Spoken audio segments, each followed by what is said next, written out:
Hello बच्चों, let's read the question. Question says A is a set containing n elements. A subset P of A chosen at random. The set A is reconstructed by replacing the element of P. A subset Q is again chosen at random. What is the probability that P and Q are non-intersecting set? यानी कि P and Q हमारे पास कैसे sets हो, non intersect, यानी कि इनका जो intersection हो P and Q का एम्प्टी होना चाहिए, तभी तो नॉन इंटरसेक्टिंग का मतलब क्या होगा, इनका इंटरसेक्शन क्या हो, नॉन एम्प्टी हो. सो इस क्वेश्चन को सोल्व करने के लिए जो की कॉन्सेप्ट हम क्या यूज करेंगे, की concept is probability of an event. ये हमारे क्या होगी, number of favourable outcomes upon total number of outcomes. तो फेवरेबल आउटकम क्या करेंगे, टोटल नंबर ऑफ आउटकम्स में डिवाइड कर देंगे तो रिक्वायर्ड प्रोबेबिलिटी आ जाएगी. क्वेश्चन के अंदर हमें जो गिवन है, गिवन दैट जो सेट ए है कितने एलिमेंट है, ए हैज n एलिमेंट्स, तो this implies number of subsets of A is equal to कितने होंगे, 2 to the power n होंगे.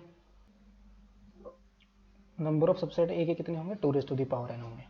नाउ जो p है हमारा, जो सेट p है, set p can be chosen in, p हमारा क्या है, सबसेट है a का. तो a के टोटल सबसेट कितने हैं, 2 raised to the power n. तो इनमें से हम किसी को भी सेलेक्ट कर सकते हैं. तो इसको कितने वेज में चूज कर सकते हैं, is equal in 2 raised to the power n ways में. अब p तो हमने सेलेक्ट कर लिया. अब जो p के जो सेट एलिमेंट्स होंगे उसको फिर से हम क्या करेंगे, सेट a के अंदर पुट करेंगे, यानी कि रिप्लेस कर देंगे. फिर से a को हमने रिकंस्ट्रक्ट दोबारा से कर दिया. तो a के अंदर फिर से कितने एलिमेंट्स आ जाएंगे हमारे पास, n एलिमेंट. तो सबसेट कितने होंगे, 2 raised to the power n. फिर अगेन हमें क्या करना है, q सबसेट को सेलेक्ट करना है. तो उसको भी कितने वेज में हम चूज कर सकते हैं, 2 raised to the power n ways में. सिमिलरली जो q है कैन बी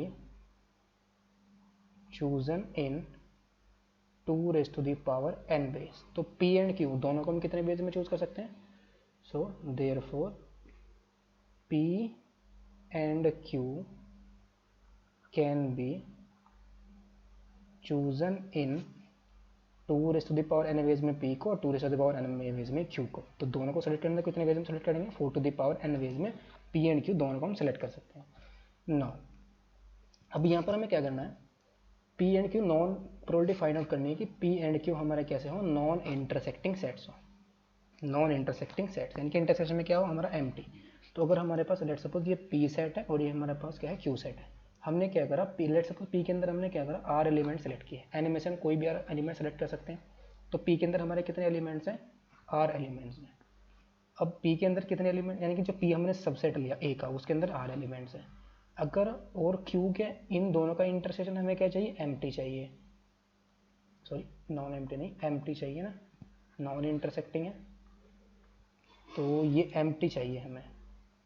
एम्प्टी कब मिलेगा, जब ये r एलिमेंट जो हमने सेलेक्ट किया, r हमारा 0 से n तक वेरी करेगा. p के अंदर कितने भी एलिमेंट्स हो सकते हैं, 0 to n. ना अगर हम इन r एलिमेंट्स के अलावा, जो हमने r एलिमेंट्स p में लिए हैं, उनके अलावा हम हमारे पास जो एलिमेंट्स बचे वो कितने, n माइनस r एलिमेंट्स हैं. अब इन n माइनस r एलिमेंट्स के हम कितने हम सबसेट बना सकते हैं, 2 raised to the power n minus r, इतने हम सबसेट बना सकते हैं. तो अगर इनमें से हम कोई भी सेट सेलेक्ट करें q के लिए, तो q अगर इनमें से कोई भी सेट आए तो इनके दोनों के इंटरसेक्शन में कितने एलिमेंट कॉमन आएंगे, कोई भी एलिमेंट कॉमन नहीं आएगा. बिकॉज ये जो हमने सेट कंस्ट्रक्ट करे हैं, किन एलिमेंट से कंस्ट्रक्ट करे हैं, जो p के अंदर नहीं है. p के अंदर r एलिमेंट थे, हमने क्या करा, r n में से उन r को रिमूव किया. रिमूव करने के बाद जो हमारे पास n एलिमेंट्स बचे वो कितने बचे, टोटल n माइनस r. अब इनके हमने सबसेट बनाए 2 raised to the power n minus r. अब q हम इनमें से सेलेक्ट कर रहे हैं, तो इसका और p का जो इंटरसेक्शन बनेगा वो क्या बनेगा, हमेशा एम्प्टी बनेगा. तो p के लिए हम कितने वेज में इसको सेलेक्ट कर सकते हैं, r एलिमेंट्स को NCR वेज में सेलेक्ट कर सकते हैं. सो p and q, now number of ways हमारे पास कितने आ जाएंगे. सो p and q can be chosen in NCR 2 raised to the power n minus r ways 4 P intersection Q हमारा क्या हो, एम्प्टी हो इसके लिए। So total number of ways, but जो GPR है हमारा वो कहाँ से कहाँ तक वेरी करेगा, 0 to n तक वेरी करेगा। तो total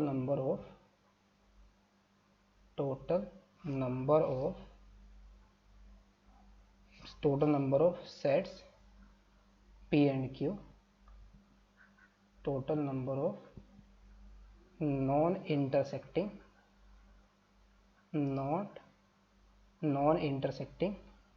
sets P and Q।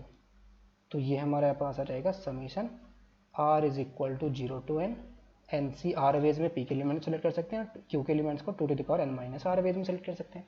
तो ये हमारे पास क्या आ गए, नंबर ऑफ वेज आ गए। तो इसको हम कैसे लिख सकते हैं, ये हमारा आ जाएगा is equal to summation R is equal to 0 to n। ये किसका एक्सपेंशन है, जब R की वैल्यू अगर यहाँ पर 0 पुट करें तो कितना आ जाएगा, NC0 2 raised to the power n है। तो ये हमारा किसका एक्सपेंशन बन जाएगा, 1 + 2 to the power n का एक्सपेंशन तो बन जाएगा ये 2 + 1 होल पावर n का एक्सपेंशन आ जाएगा, 2 + 1 होल पावर n का एक्सपेंशन, यानी कि आ जाएगा हमारे पास 3 to the power।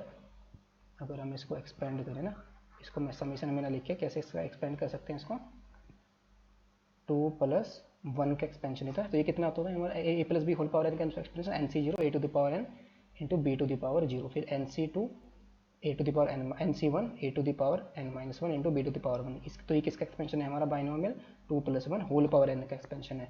That is ये हमारा कितना आ जाएगा, 3 to the power n आ जाएगा। तो रिक्वायर्ड प्रोबेबिलिटी आ जाएगी हमारी, रिक्वायर्ड